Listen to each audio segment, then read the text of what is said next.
forêt de l'Aigle, nous partons du lac Cayamant pour se rendre à Maniwaki. Bonjour, mon nom est Pierre Vallée et bienvenue à Randonnée Quad. Notre départ se fait de la petite municipalité du lac Cayamant. Le lac Cayamant se situe à environ 110 km au nord de Gatineau. Nous y avons accès par la route 105 jusqu'à Gracefield et ensuite par la petite route, le chemin du lac Cayamant. De là, nous nous rendrons au pavillon du Black Rollway pour notre première pause. Puis, finalement, nous irons dîner au resto Le Rabasca qui se trouve au centre commercial de Maniwaki.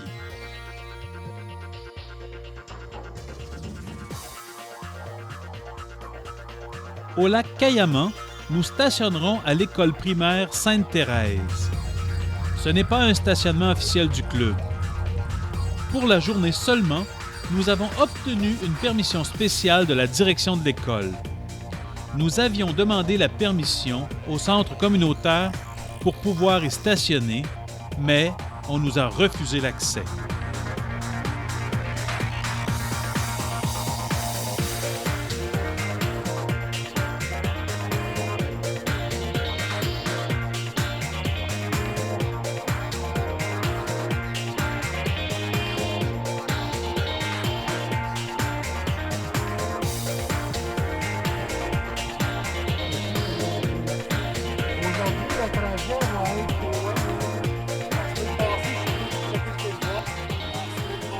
Après les consignes de sécurité d'usage, c'est vers 10h30 que le groupe se met en route pour se rendre à Maniwaki, une distance approchant les 70 km.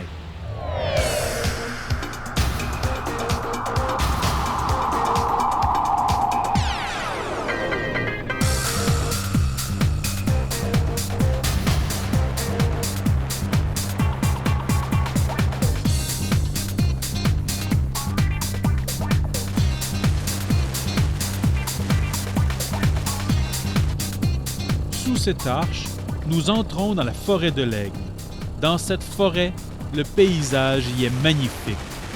Surtout que nous avons eu la chance d'avoir une bordée de neige récente qui recouvre cette forêt.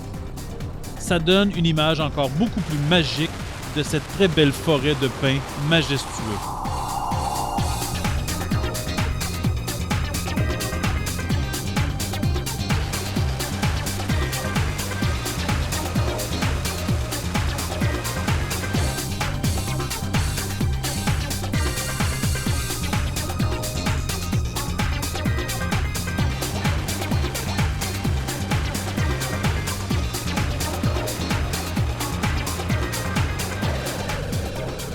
Jusqu'au pavillon du Black Rollway, nous roulerons sur cette petite route.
Arrivé au pavillon du Black Rollway, nous arrêtons pour notre première pause. Le pavillon est ouvert et il est possible d'y avoir un café ou un chocolat chaud. Ce pavillon se situe au cœur de la forêt de l'Aigle. Il est possible d'y faire plein d'activités, tant en hiver qu'en été. Tu veux pas te parler? C'est pas un bon point, là. C'est un endroit très intéressant pour un petit séjour. Juste à côté du pavillon, on y retrouve la très jolie rivière de l'Aigle.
Les prochains kilomètres se feront sur le sentier du Club Quad Vallée de la Gatineau. C'est un très beau sentier.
Pour environ 1 kilomètre, nous ferons face à quelques difficultés. Plusieurs arbres sont tombés dans le sentier, rendant impossible notre passage. Nous devons les enlever pour continuer notre route. Mais il y en a beaucoup.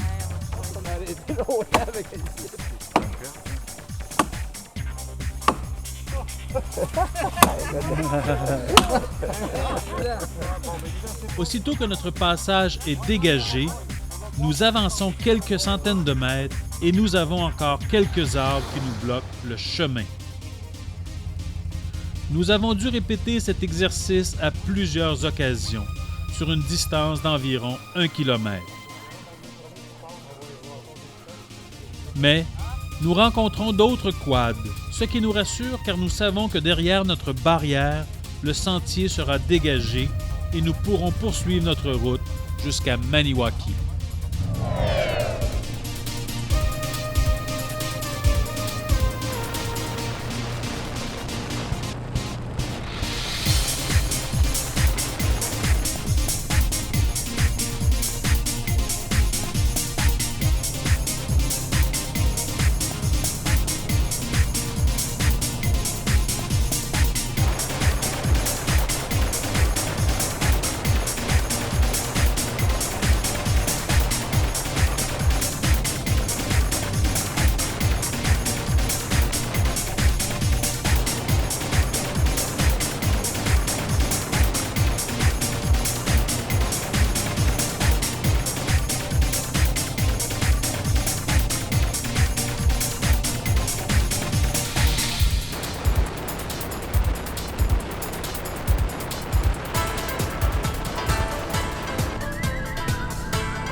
C'est finalement à 14 heures, avec 1 heure de retard sur notre itinéraire prévu, que nous sommes arrivés au resto Le Rabasca de Maniwaki pour notre dîner. Comme d'habitude, nous avons été très bien servis et avons très bien mangé. C'est un restaurant que je recommande très fortement.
Vers 15h30, on se remet en route pour notre retour.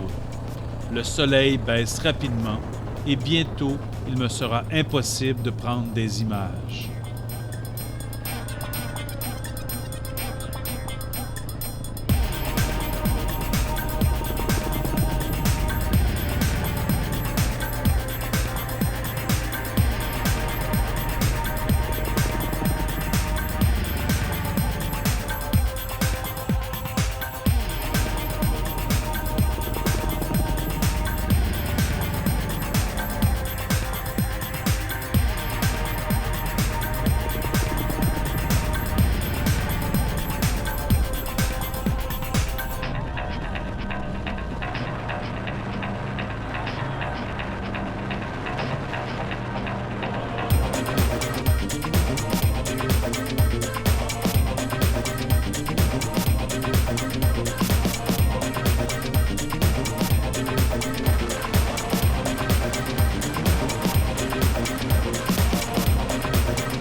Avant de quitter Maniwaki, nous arrêtons à la station Esso pour y faire le plein. Puis quelques minutes plus tard, on se remet en route pour notre voyage de retour.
lors de notre passage au pavillon Black Rollway, la pleine lune, basse sur la forêt, éclairait la nuit ainsi que la file de VTT qui me suivait.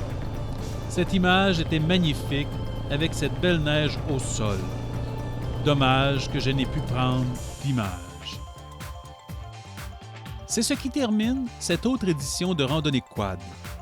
Pour connaître nos prochaines randonnées, faites-moi parvenir un courriel à randonneequad@hotmail.com et je vous ajouterai à ma liste de diffusion. Vous serez ainsi informé directement de nos prochaines randonnées. Je vous ferai aussi parvenir le lien pour visionner les épisodes de Randonnée Quad. D'ici là, je vous souhaite des sorties en quad en toute sécurité.